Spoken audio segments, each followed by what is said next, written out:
Since the Penn State scandal broke, we have been inundated by stories of people not doing the right thing. Now here's a story to put all those accused do-nothings to even further shame. A 10-year-old girl in Illinois refused to get on her school bus one day, staying behind to tell her teacher her mother's boyfriend had been molesting her for years. She says she wanted to save her two younger sisters from the ongoing abuse. I don't want her to get hurt anymore. Our bad things happen to me. Again. All right, so guess what happened after this? The boyfriend pleaded guilty to sexually abusing all three sisters. And the mom has been charged with child endangerment since the girl says she repeatedly told her what was happening.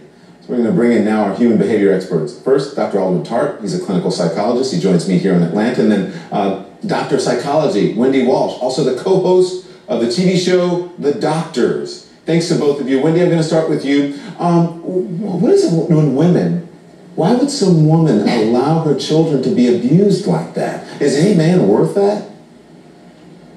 No, not certainly like that. But, you know, women hold on to these weird attachments and go in denial for all kinds of reasons. They could have attachment anxiety about losing their guy. They may need the money, the support. But this is no way to defend her. Single mothers out there, and I'm one of you 14 million single mothers, one of the most dangerous places for our children to be is in a home with a non-biological male, mommy's boyfriend. They have 11 times the chance of suffering sex abuse, physical abuse, or emotional abuse. So women have to be really careful when they're choosing boyfriends if they're a mother. Yeah, and the question is, too, Alduan, what type of challenges are this little girl ahead? What challenges are ahead for her? Because she and her siblings have been separated now, and she's probably going to go through some guilt for telling and having her siblings separated. Well, I mean, she feels like a hero right now because she stopped abuse. Now, she's going to need counseling, but the good thing is that she stopped it, and she's going to explain to her sisters, hey, it doesn't matter what adults say. If they are sexually abusing you, it's never okay. Yeah, okay. Short and simple.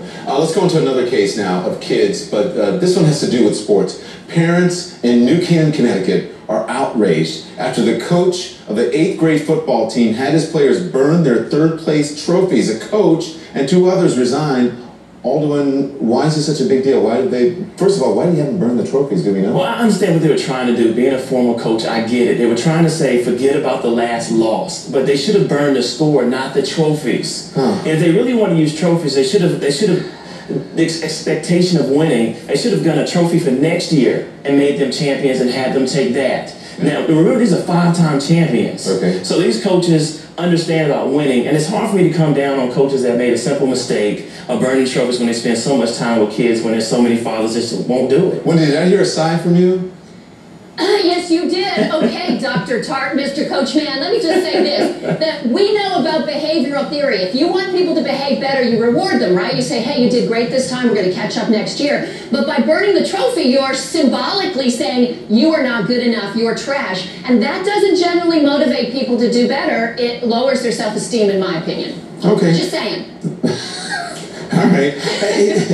Listen, it's interesting because they released a statement, just real quick, that one of the coaches said, our point was to flush away the disappointment of the team's last game and to move on and not dwell on it any further. It was bad judgment. We apologize to the players and the parents. Okay, so let's move on. Finally, there's some bad behavior at the University of Vermont. The Sigma Phi Epsilon fraternity has been shut down temporarily after the national chapter learned about a survey that asked, brothers, quote, if I could rape someone, who would it be? Wendy, really? Oh, you're starting me sighing again. You know, whenever people have trouble with sexist communication and say, oh, it's just a joke, it's just light, I flip it around and turn it into racist communication. What if the survey said, which black schoolmate of yours would you like to lynch? Okay, should the fraternity be closed? Absolutely. So raping women is nothing to joke about, it's nothing light, and I totally agree with this university for closing down this fraternity for it. Alduan? I mean, I couldn't agree more. The thing that's most concerning is not the fact that he thought it, but he didn't have the good sense enough to not spread this as a survey throughout the whole fraternity. This guy definitely needs counseling. All right. Well, at least you agree on that. The middle thing, Wendy kind of took you to task. Well, you know what? Go You'll fight be all right. You'll be all right. Go blue, you know? All right. Thank you, guys. Appreciate it.